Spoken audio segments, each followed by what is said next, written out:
Paul Troiani. I'm 47 years old and I was born in Fort Stewart, Georgia. I grew up in a small town in Pennsylvania called Berwick. It's in the Northeast. It's a coal town. There wasn't much to do there growing up. Graduated high school in 1987 and moved around the country and out of the country. I came to Harrisburg after my divorce. I needed a new start, so I came here and found a really nice community. I've actually only done this particular kind of work for 20 months. I've done food service work before. I've cooked in large restaurants before, but as far as making crepes, it's only been 20 months. Well, we were looking for something different. I was a gold assayer before I did this, and when the gold market started to bottom out, I just happened to be walking by here and they needed someone to make crepes.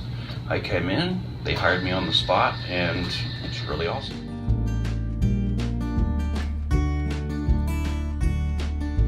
Actually, no. When I was a little kid, I wanted to be a fireman. I think all little boys go through that.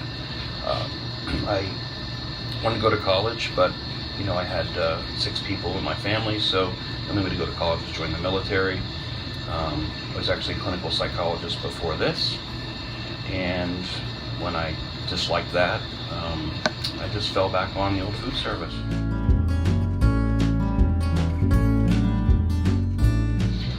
Well, first of all, we have a signature recipe, and me and the staff here designed that recipe over a 12 to 14 month time period, and it took input from all of the people here. But not only that, but we care about the product itself. I believe that when you are making a meal for someone, it's a very, very big responsibility. If I'm going to give you something that's going to nourish you, it has to be the best thing that I can do for you. There's a lot of trust that goes into making food for someone. A lot of trust, not only for the health aspect, but for taste. Because the first thing that you're doing when you see the food in front of you is you're actually, they say, eating with your eyes. So the first thing that I have to do is make it pleasing for you to look at. And once you start doing that, it becomes a very artistic process instead of just cooking. I mean, anyone can cook, and anyone can draw stick figures, but it takes a lot of work for someone to actually turn what they're doing into an art. And I believe that that in itself makes our product better than anyone else's.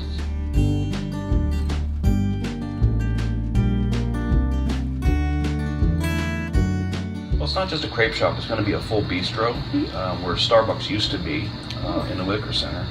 And it's going to entail crepes is just a very small part of our offering.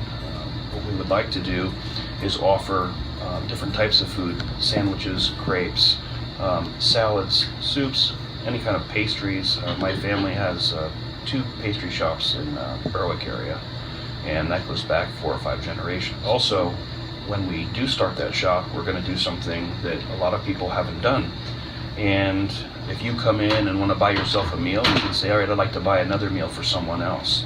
And when you do that, you purchase the meal and we put a small chip into a jar. So when they come in, they want a cup of coffee or they want food, someone else has already purchased it for them. And what that does is that gets people involved in the community again. A lot of times, we lose track of the person that's in front of us.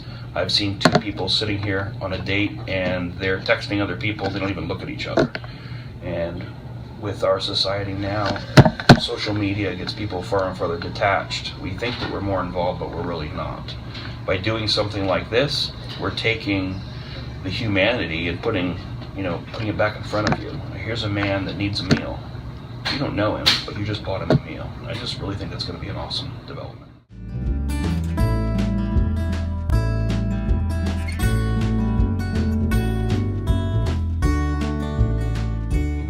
The biting chef moniker that we use here actually started by a little girl that used to tap on the glass, and we had to put up a little sign that says Chef Bites, and she started calling me Biting Chef. Well, that started the whole business off, and we started building a brand around that.